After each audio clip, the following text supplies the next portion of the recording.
This is a cross-section of an idealized hydrogeologic system where we can see various components of water flux and storage in the hydrosphere. What we want to do is develop the capability to be able to simulate and predict how the water is moving in this kind of a scenario. And so in order to do that, we need to develop the capabilities to do numerical simulations of something that looks like this. And so this will be our objective. What we'll do is simplify this scenario to make it a bit more tractable to analysis.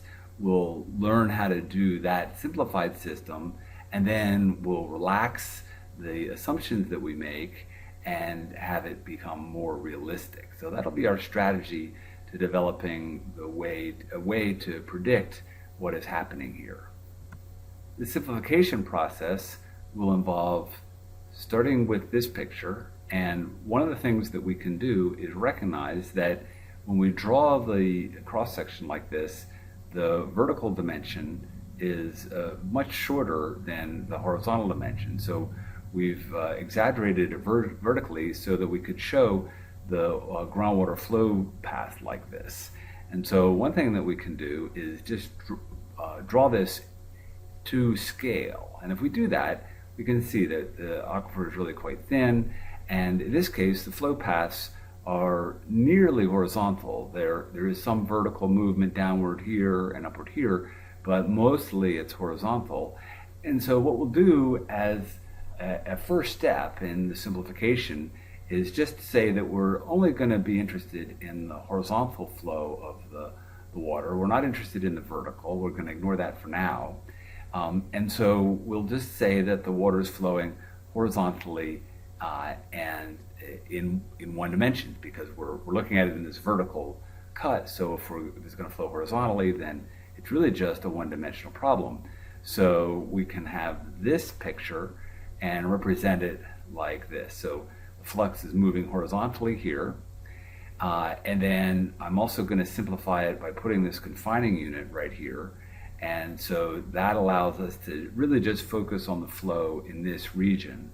And the head is up here. This is the water table, but I'm going to ignore the flow up in this region and really just focus on the flow in here. And in that case, we're just going to assume that the flow is horizontal.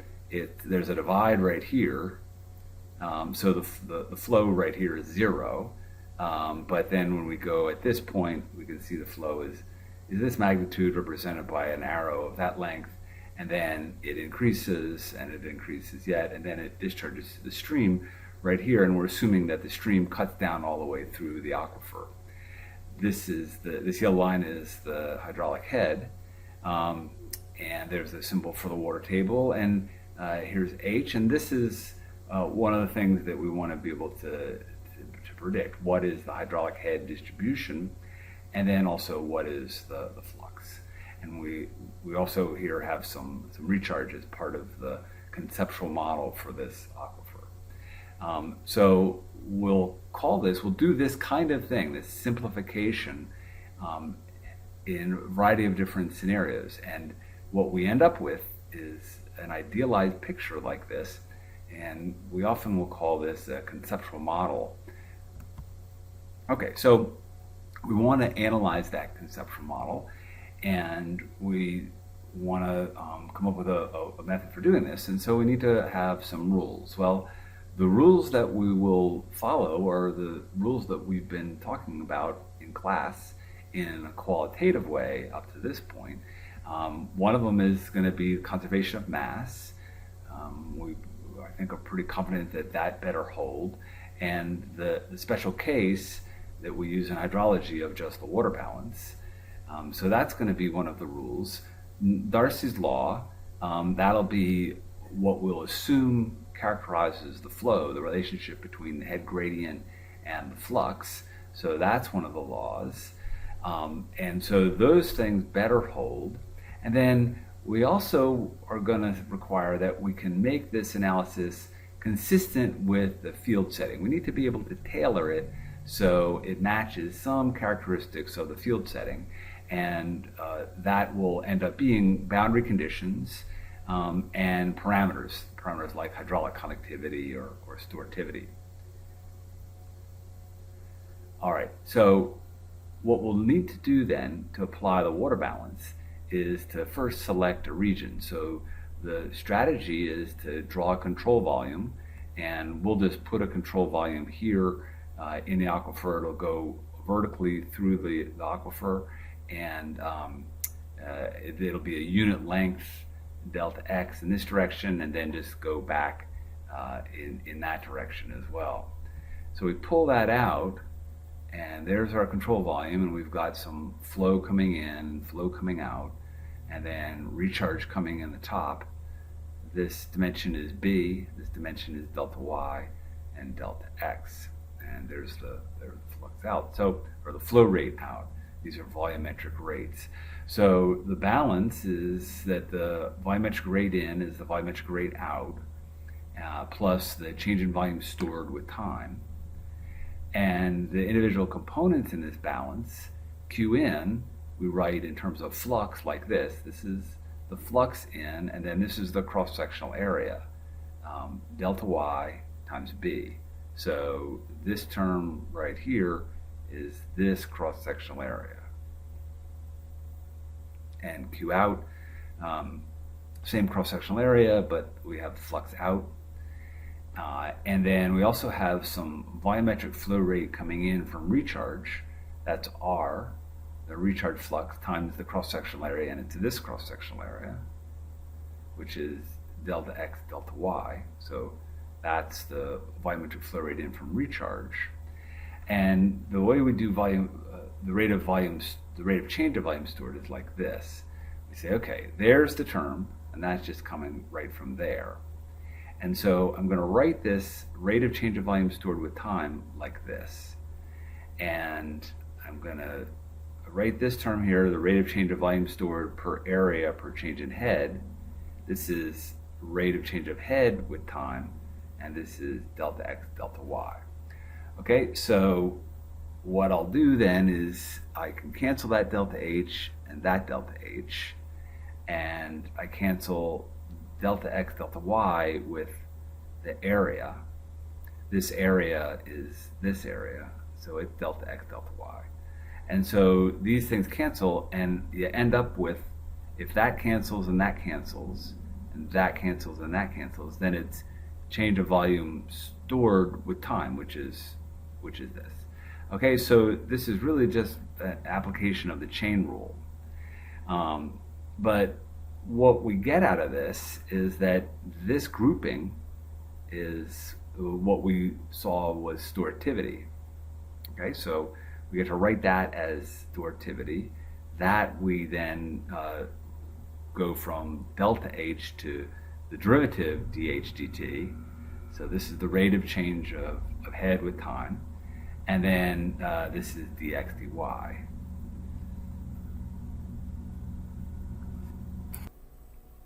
And if we substitute these terms into the volume balance up here, then we get this expression. So here's our flux in, this is recharge, flux out, and the change in storage. So what we can do is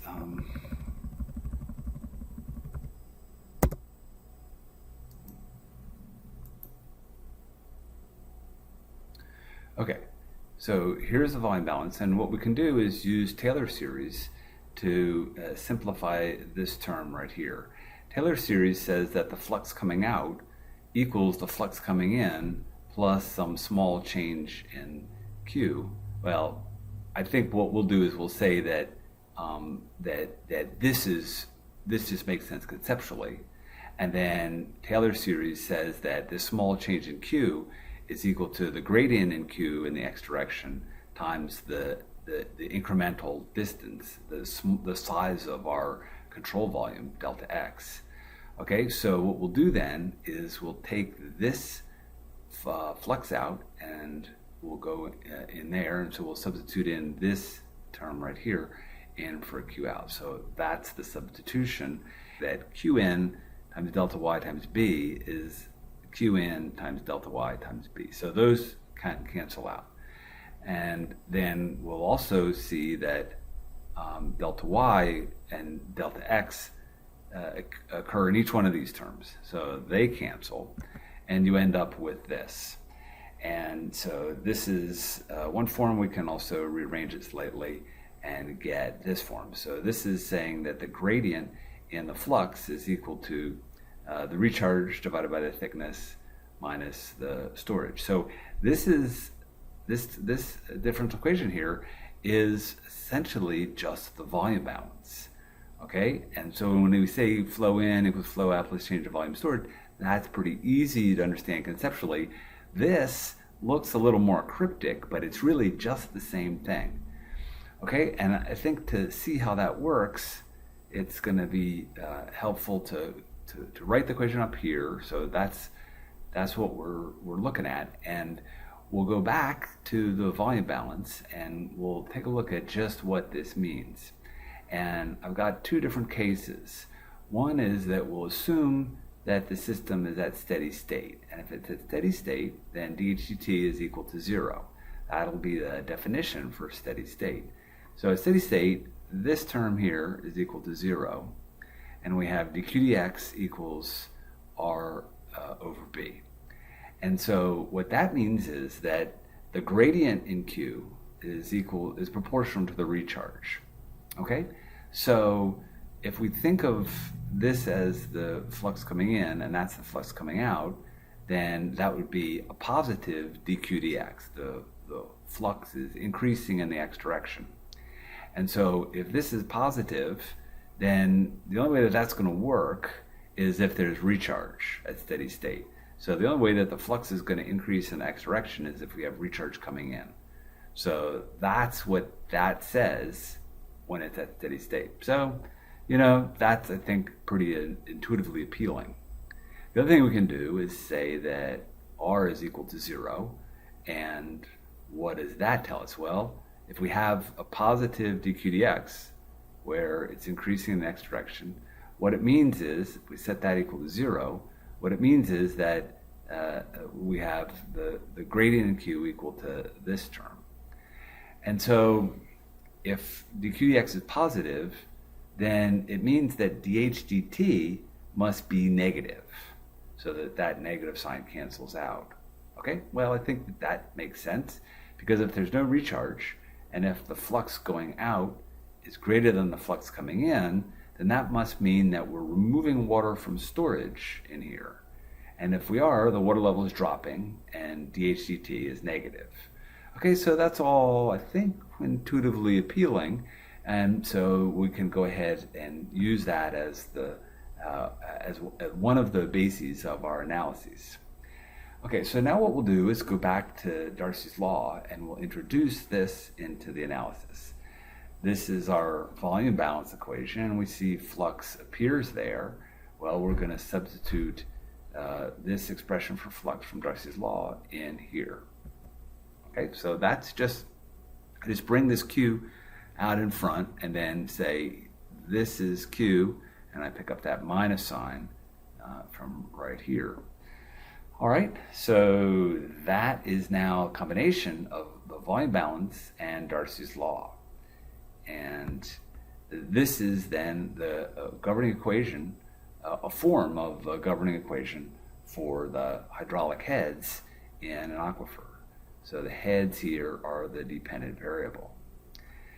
All right, so there are various different forms of this governing equation.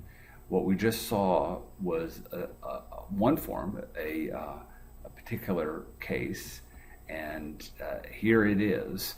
And this is the governing equation for a one-dimensional system where the aquifer is confined. Hydraulic conductivity is isotropic. The head changes with time. It's heterogeneous, and there's recharge. Okay, so those kinds of conditions would all be in the conceptual model if we were going to use this form of the governing equation. And remember, this is from the volume balance and Darcy, but we could have a variety of other different scenarios, and some of them are shown here. And when we do that, we get different forms for the differential equation. And here's an example. If it's 3D, if flow is in X, Y, and Z, then this term here expands out and you get three of them. So this term and this term are the same. And you get this term and this term in the Y and the Z direction. And then on the right-hand side, it's all the same. So these two govern the same conditions, except this one is for 3D. This one's 3D, this one's 1D. Okay, well, here's another case where this new one differs from the one we just looked at by we have K, the hydraulic conductivities with a subscript here. And what that means is that the hydraulic conductivity is anisotropic, and that means that the hydraulic conductivity depends on the direction. So if you have a layered system, for example, if you have the sands and clays interbedded and you're averaging those layers together, then the hydraulic conductivity in the X direction or parallel to the layers would be greater than the hydraulic conductivity perpendicular to the layers. That's an anisotropic condition. And here's another form that you sometimes see. The right-hand side is the same. We haven't really seen any change in that yet, but here it's different. And these nablas, this is called the nabla operator, and that K del H, that's that symbol there is the gradient in H, and then when you take that and operate it on this is the flux. That's the divergence. So there probably should be a little dot right there, but this is just a special notation form of this right here. Okay, so this is the same conditions as that. All right, so now we've gotten some fairly complicated versions of this. Now I'm going to start to simplify it, and I'm going to go back to 1D. There's just X here. It's heterogeneous because the hydraulic conductivity is inside of this derivative.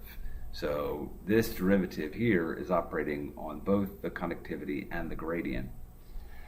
And you can see that this is steady state because this term here, dH dt, is absent. So it's dH dt is equal to 0, so it's not changing with time. So it's steady state. So this is for 1D confined steady state.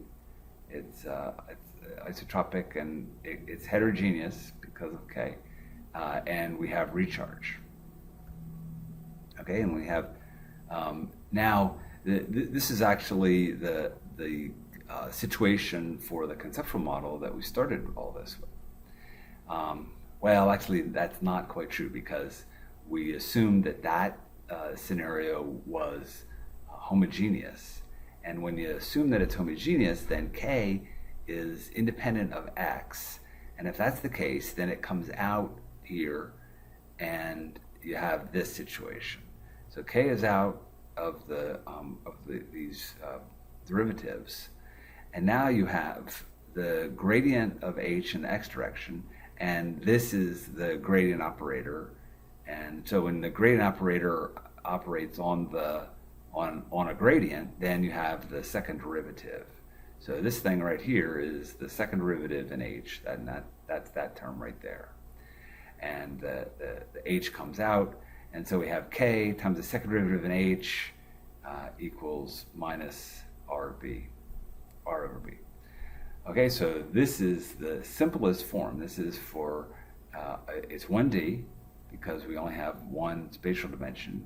It's confined, it's isotropic, it's steady state, and it's homogeneous, and we have recharge. Now, we would see how we went from this gradient of a gradient to the second derivative. You get the same thing up here if the formation was homogeneous. All of these would be second derivatives. And so what happens is that this second derivative ends up showing up in a lot of these analyses of hydraulic head. So the second derivative, the second spatial derivative of the hydraulic head. And so I think it would be worthwhile reviewing what this second derivative means. So the second derivative is the gradient of the gradient. It's how quickly spatially the gradient changes. And so the way to conceptualize that is that the second derivative is akin, or it's proportional to the curvature.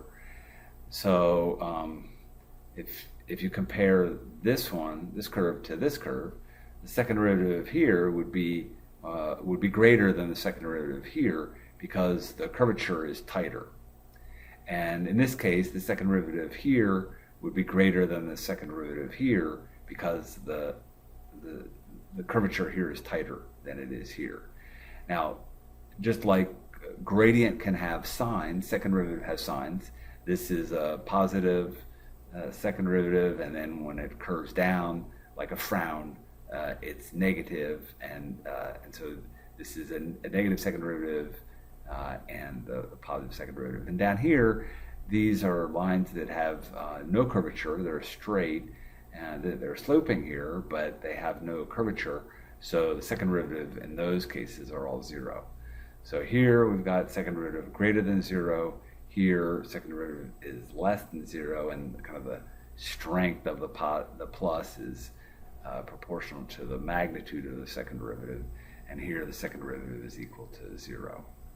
Now, one thing that we can say is that in a place where the second derivative of the heads is greater than zero, so when that's the case, then this is positive. And in order for this to be positive, if you look over on this side, the recharge must be negative. Okay, so to cancel out that negative sign. So if the recharge is negative, then that means that the groundwater is discharging out of the aquifer. So when the heads look like this in cross-section, that's a groundwater discharge zone. And I think that would make sense because we might expect that the heads in cross-section across a stream, for example, would look like this. And here in this case, where the second derivative is negative, this would be a groundwater mound or a recharge zone. So where the second derivative is negative, then recharge is positive, so that makes sense, I think. And then where the groundwater in cross-section, if the water table is just straight like this, that means that the water is just flowing along, but there's neither recharge or discharge. Okay, so what we've done so far is we've included the two rules, conservation of mass and the flow law. We have to now make this consistent with the field setting. So what we'll do is to say that in general, this is our governing equation for this problem that we saw at the beginning of class, the kind of the simplified version, the simplified conceptual model. And this was it. There's just 1D flow, there's recharge, it's homogeneous, and so this equation is what's applying.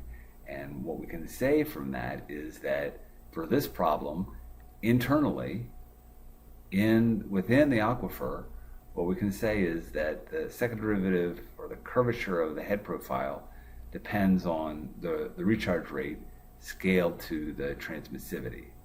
We recognize that this KB is the transmissivity. Okay? So what this thing here does, this differential equation, the governing equation, this says how the head varies within the aquifer, so how it's changing here. But it doesn't really actually say what the heads are. In order to do that, we need some more information. And so that's going to make this problem kind of tailored to this particular conceptual model. So when we set the conceptual model up, we said that there was a groundwater divide here. So we can say that at this boundary of the model, that the gradient in the heads has to equal zero, because there's no flow rate here. That was part of our conceptual model. So this equation is going to be in terms of heads. The head is the dependent variable. So here we have another equation in terms of the hydraulic head. In this case, it's specifying the gradient equal to 0 right at this point, at x equals 0. And then at the other end, we have another boundary condition that the head equals h1, where h1 is the head in the stream. So head equals h1 at x equals L. So this is the x direction, and when x equals L, the head has to equal h1. Okay, so these two expressions in these yellow boxes are, you can think of it as really additional information about the problem. These things are called boundary conditions because they're information applied to the boundary of the problem, and it's additional specification. It's really two more equations that are describing the hydraulic head. So h equals something, or dh dx equals something.